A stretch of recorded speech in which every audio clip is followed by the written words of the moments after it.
can! It's over! He's done it again! Unbelievable!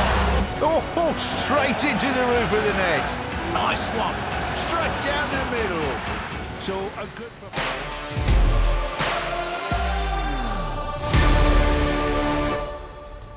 Hi, you're watching Sports This Week, where I get you the top stories from the week that was.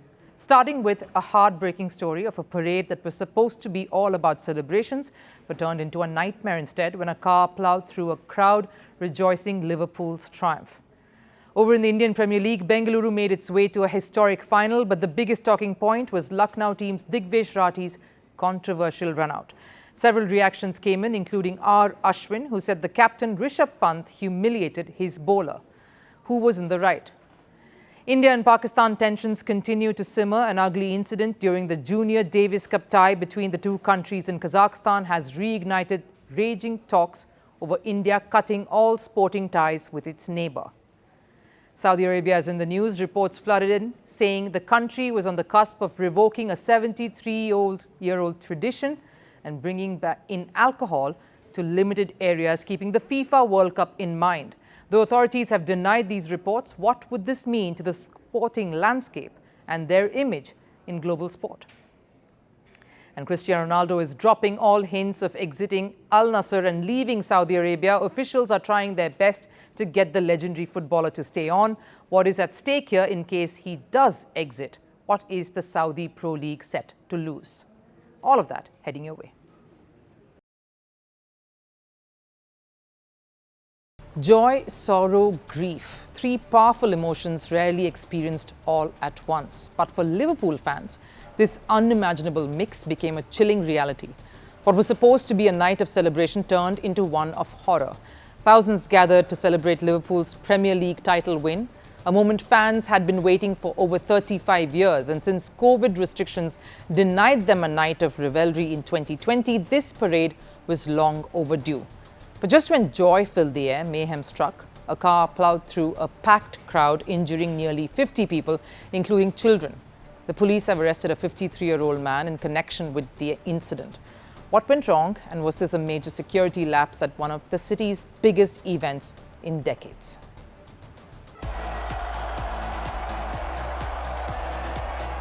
Liverpool, a club steeped in footballing heritage. The giants who helped shape English football through the 20th century. But their last league title before 2020 came 30 years earlier. And when they won it back in 2020, the pandemic robbed the fans of a proper celebration. Fast forward to 2025. Under new manager Arne Slot, Liverpool reclaimed the Premier League crown. And this time, fans were ready. The streets of Liverpool turned into a sea of red. Thousands of fans, young and old, finally rejoicing together. But all of that was short-lived as tragedy unfolded right in the heart of the celebrations. A car suddenly rammed into the crowd, causing panic and devastation. Nearly 50 people were injured, including children. At least 27 were rushed to the hospital. 2, an adult and a child, remain in critical condition.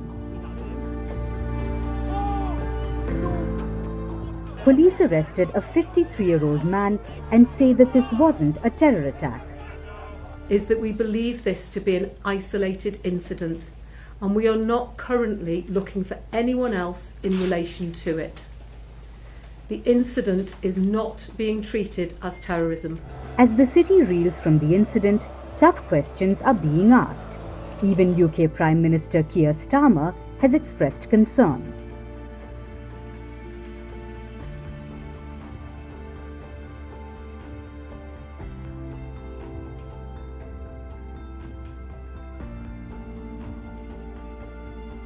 And fans, many still in shock, are wondering, how did this happen? How did a vehicle get so close to a tightly packed victory parade? Unfortunately, this isn't the first time Liverpool has seen tragedy strike a football celebration. In 1989, during the FA Cup semi-final between Liverpool and Nottingham Forest at Hillsborough Stadium, overcrowding led to a fatal human crush. The result, 97 deaths and over 700 injuries. It's still regarded as Britain's worst sporting disaster, a nightmare. Over in the United States, similar celebratory events have turned tragic. Earlier this year, during a Super Bowl parade in Philadelphia, 2 people were shot dead. A year before that, the Kansas City Chiefs rally saw a deadly shooting where 1 person was killed and over 24 injured. But unlike Hillsborough, which was a case of mismanagement in a stadium, victory parades are highly planned events. So the pressing question now is, how did a car breach a security area during one of the city's largest events? Roads were supposed to be closed. Security was expected to be tight. Crowds were packed so densely that even fans found it hard to move. So how did a vehicle manage to enter that space? Police may have ruled out terrorism, but was this a failure in planning and execution? Did lapses in security turn Liverpool's biggest night into one of its darkest? The people of Liverpool deserved a night of joy. Instead, they're left with trauma, unanswered questions, and a painful memory.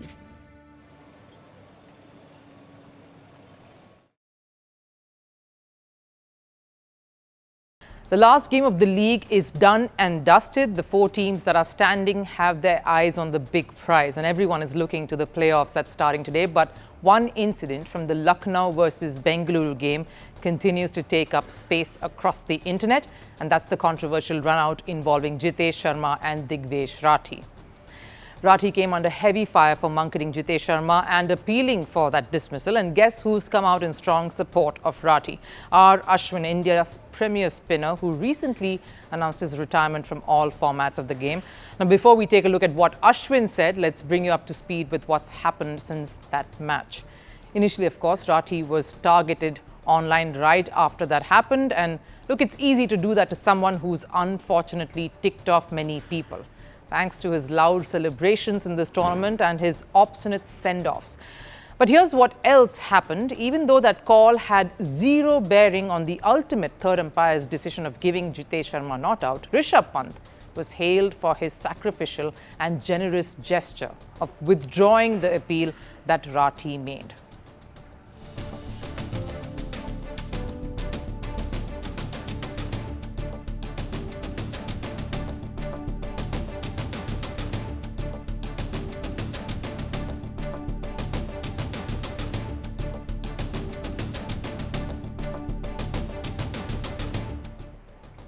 Now let's lead you to what Ashwin actually said about this whole episode. Remember, Ashwin himself has done this before. He had run out Jos Buttler in the IPL in similar fashion. In all technical possibilities, this is not out. He said, yes, I am appealing. So he went to the third umpire. Now, till now, everything is fine. It's actually gone over the board after that, because a captain's job is actually to back a player. What happens is a bowler feels so small that he will never do it, and people will say in the comment section that he should not do it. Why? Why shouldn't he do it?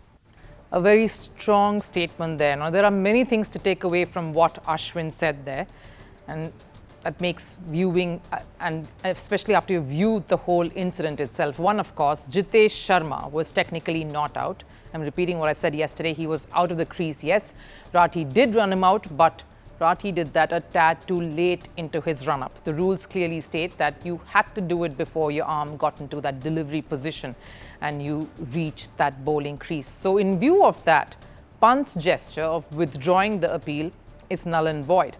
So if at all you want to shower praises on Rishabh Pant in that match, do so for his scintillating 100 and especially for that somersault that he made to celebrate it.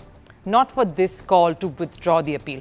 But I want to reflect on the larger point that Ashwin makes here. He says he doesn't know Rathi from scratch. He's no friend to him, but just as someone who's played the game himself, and I might add played it well, Ashwin says Pant should not have overruled Digvesh Rathi here. He should have backed him. That's the job of a skipper. Now, 2 reasons why the statement is fair to to point out. One, of course, a captain should always back his bowlers. Of course, the call is ultimately that of the skipper. That's how it goes here, everywhere. But in this critical scenario, with the world anyway against Rathi, maybe Pant should have stood by his bowler in his appeal. Rathi may have played truant in the past, of course, but he was well within bounds here in this case in particular. Two, there is very little margin, very little that bowlers have in the game today over batters. It's brutal these days, and if a batter is outside the crease, a bowler has to go for it. That's the chance he simply has to take. It's a high-stakes game and everyone wants to win.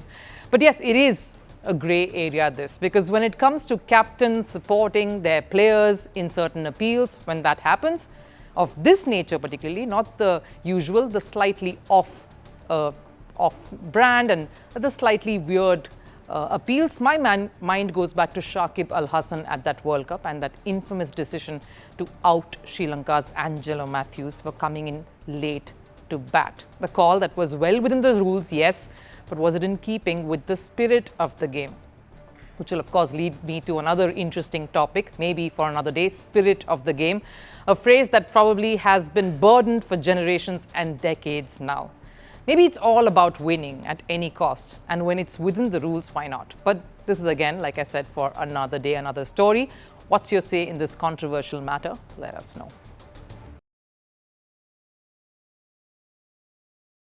India and Pakistan's geopolitical relations are hanging by a slender thread following the terror attack in Kashmir's Pahalgam, which tragically claimed the lives of 26 civilians. Tensions between the two neighbors have escalated sharply. Calls for a complete boycott have only grown louder. Yet the only minor link that's still holding on is in the world of sports. Recently, India faced Pakistan in an Asia-Oceania Junior Davis Cup tie held in Kazakhstan. India won the face-off 2-0, but it wasn't just the scoreline that grabbed the attention. The aggressive behavior of a Pakistani player after the match has gone viral and sparked widespread condemnation. This ugly handshake incident has left many questioning, is a total ban on sporting relations between India and Pakistan now inevitable? Our next report brings you the full story. Last month's terror attack in Kashmir's Pahalgam has further deteriorated the already fragile India-Pakistan relations. While diplomatic ties are virtually non-existent, the world of sports has remained the last thin tie connecting the two countries. But that too may soon snap. Many voices within India's sporting fraternity are unwilling to maintain ties under the current circumstances. Whether it's cricket, volleyball or hockey, almost every sport in India aligns with the government's stand. And Pakistan's recent behavior has done nothing but fuel that sentiment. Following India's 2-0 victory over Pakistan in the Asia-Oceania Junior Davis Cup, tempers flared.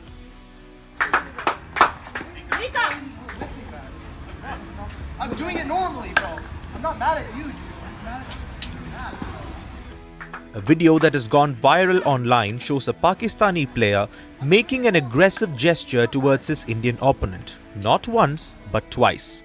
This was after the match wrapped up, when the opponents normally get to the net to shake hands. The player here swiped at his opponent aggressively, missed the handshake and then just dismissively walked away, leaving his Indian opponent surprised.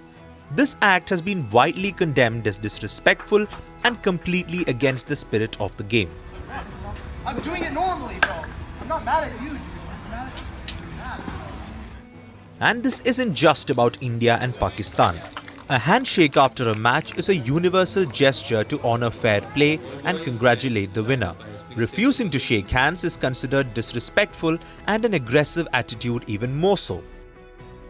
Not long ago, Uzbekistan's chess grandmaster Nodirbek Yakuboev refused to shake hands with India's Vaishali Ramesh Babu, citing religious reasons which had sparked controversy back then. Similarly, after Russia's invasion of Ukraine, several Ukrainian athletes refused to shake hands with their Russian or Belarusian counterparts. The Pakistani player's gesture clearly reflects the country's stance in the ongoing conflict. While many players and boards express a desire to keep sports neutral, when push comes to shove, Pakistan's actions suggest otherwise. Pakistan is well aware of what's at stake. With relations already strained by recent terror attacks, players and boards must exercise greater responsibility and advocate basic respect while certain matches are still being played. What happened in Kazakhstan is bound to have ripple effects across sporting disciplines and future engagements. The question now is, can sports really remain separate from politics and conflict? Or is a complete suspension of sporting ties the only way forward?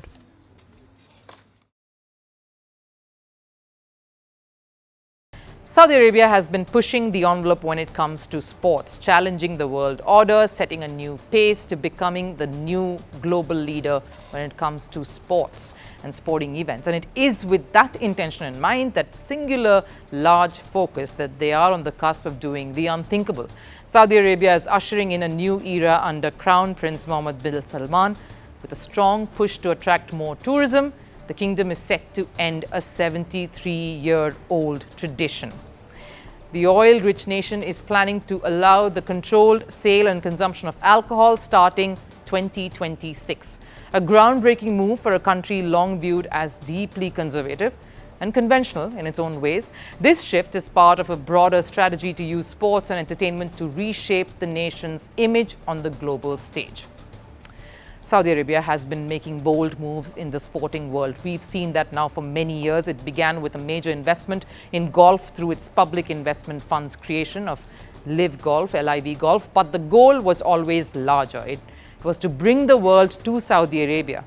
They took the first major step by hosting the Formula One Grand Prix in 2021. Then came football, a massive rebrand of the Saudi Pro League, which lured global superstars like Cristiano Ronaldo, Neymar, Sadio Mane and Karim Benzema, among others.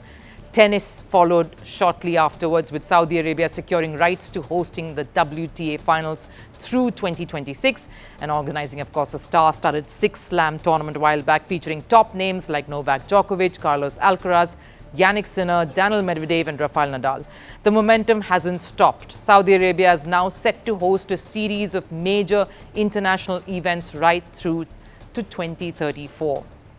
They will host the 2027 AFC Asia Cup. The same year, they will host the Olympic Esports Games. 2 years later, they are scheduled to organize the Asian Winter Games. But the major tournaments scheduled in Saudi will happen in 2034, which is the Asian Games and the FIFA World Cup. That's packed and an attractive calendar starting on. Now, while the skepticism is always there of the practice and the means that Saudi Arabia employs in propelling themselves as the new sports hub, one thing is clear: the country is serious about rebranding itself. Now, gradually, the kingdom has moved away from its ultra-conservative image. It started by loosening restrictions on women's rights. Women can now drive, attend concerts and sporting events alongside the men. They can even apply for passports without male guardianship. In 2018, Saudi Arabia lifted a decade-long cinema ban with a goal to open over 300 cinemas by the year 2030. These changes might seem small in the larger scheme of things, but for a nation built on strict principles, most of which is driven by religion, they are massive. A major hurdle? The alcohol ban, which was in place since 1952 up until now. But under the Vision 2030, Saudi Arabia is planning to allow alcohol in 600 designated tourist zones by 2026. Beer, wine and cider will be permitted at licensed venues. Stronger spirits will still remain banned. It's baby steps, but hey, it's something. Now, this move allows Saudi Arabia to compete with the UAE and Bahrain, where alcohol is already available at tourist locations. And it's a game changer for fans looking ahead to the 2034 FIFA World Cup. And we're wondering if the vibe would be present there. In 2022, Qatar faced major backlash exactly for this, for its restrictive alcohol policies during the tournament. Just 2 days before kickoff, it was announced that alcohol would be served in a few restricted areas. Didn't help much. Many fans were left frustrated and some didn't show up. Saudi Arabia, by announcing its alcohol policy early, is sending a clear message. They want the world to come witness sports in Saudi Arabia, and not just that, see them differently. But it's not just about the World Cup. Since the Saudi Grand Prix became a regular F1 fixture, the country has seen a surge in tourism. In a recent event, F1 star Lewis Hamilton and US singer Jennifer Lopez visited Jeddah, drawing even more global attention. Many tourists also explored Jeddah's historic old town, showcasing the rich culture and heritage of the kingdom.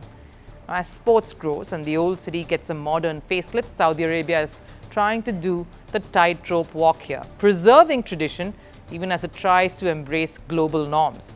And while some argue that this is sports washing and part of it, we cannot ignore the massive investments, the openness and at least the willingness to transform. Saudi Arabia isn't just asking fans to embrace its culture, it's also respecting other global traditions. And that could be the biggest win of all, not just for Saudi Arabia, but also for global sport.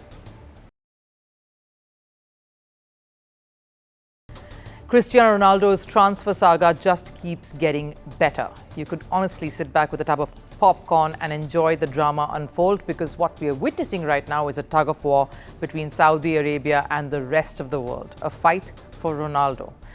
Now, while the footballer is being linked with clubs across continents, the kingdom isn't too keen on letting their biggest superstar walk away from them just yet. They're pulling out all stops to keep Ronaldo in Saudi Arabia, because if he leaves, the country stands to lose far more than just a footballing icon. The very rise of the Saudi Pro League could be at stake.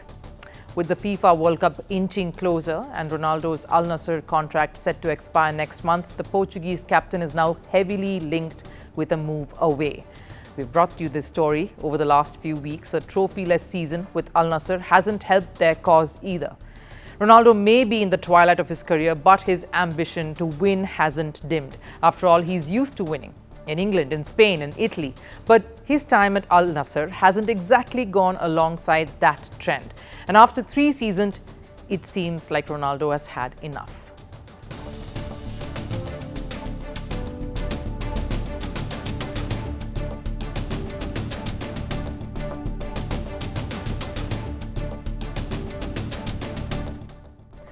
The hunger to win a FIFA trophy once more has led him to consider suitors around the globe. And let's be honest, the list of interested clubs and parties is anything but short.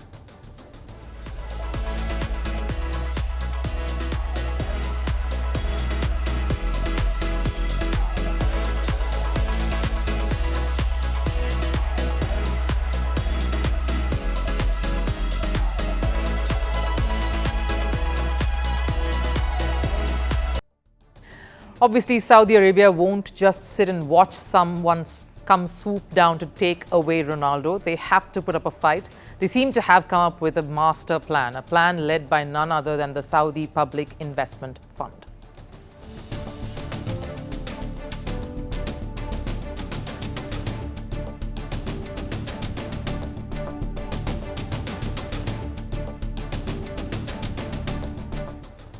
What Saudi Arabia is trying to do is simple: keep Ronaldo in the country at all costs, because the PIF understands his impact. Since his arrival, the Saudi Pro League has seen a massive transformation. The league saw a monetary boost and their social media presence has seen a major uptick. His club, Al Nassr, took a huge 52 million followers bump across their socials. Al Nassr became the most followed club in Saudi and the second most outside of Europe. The Saudi Pro League too experienced a hike, with the team's market value, all of the teams, getting tripled since Ronaldo's entry into the league. Suddenly, big names began looking east. And now with Croatian legend Luka Modric leaving Real Madrid, he too is being linked to Saudi. But it's not just about superstars. Saudi Arabia is slowly becoming a destination for young talent as well.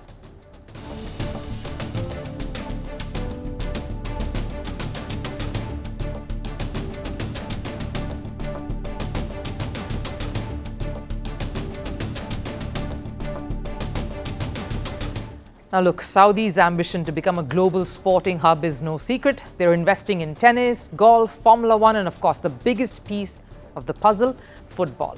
Because Saudi Arabia is set to host the FIFA World Cup in 2034. Yes, that's still a decade away, but the work to build the future starts today. And with Ronaldo still around, they want to shape a culture, nurture the league and establish something grand, something that can live on even after Ronaldo retires, which is why they've made unprecedented exceptions just for him. In a country governed by strict religious laws, Ronaldo was allowed to live with his partner. That tells you just how much they want him to stay.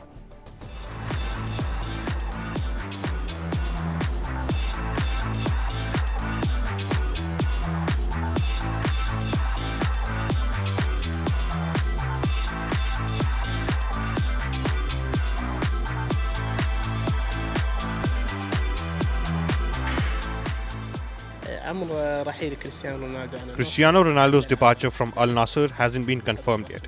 Nothing official has been announced. God willing, it won't happen. And I hope that next season at Al Nassr will be led by Cristiano. And there will be a technical and administrative transformation by him for the better.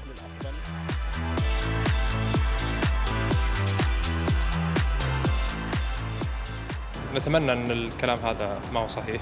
We hope this news isn't true. Cristiano is an excellent player and a superstar. These are still just rumors for now, and we don't want them to be true. ما نتمناها حكم اللي أضافه.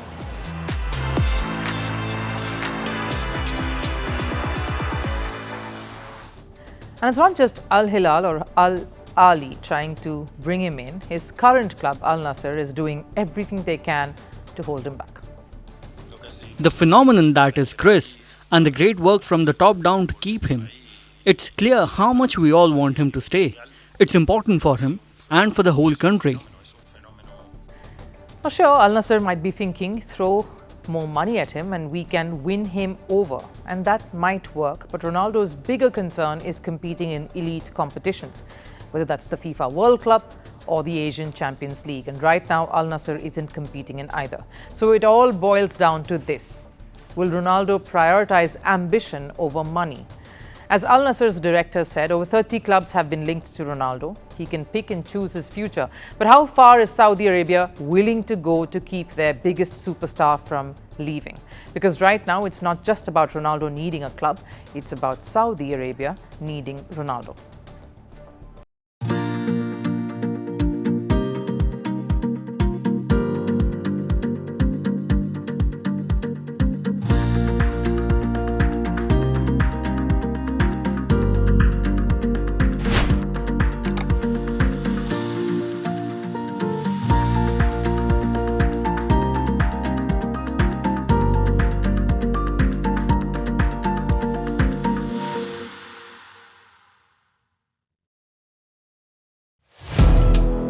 Firstpost now available in 9 languages on YouTube. English, Stands at $36 trillion. French, Le FMI, comme German, Geschäftsführenden Direktor, Hindi, $30 trillion ka kaiju. Indonesian, Pemerintah tanpa pemeriksaan. Italian, Sekali radikali. Japanese, 4 兆ドル以上も Portuguese, por causa do próprio balanço patrimonial. Spanish. Beautiful bill. Go to Settings, click on Audio Track and select a language of your choice. Be the first to know what's happening around you in your first language. Firstpost.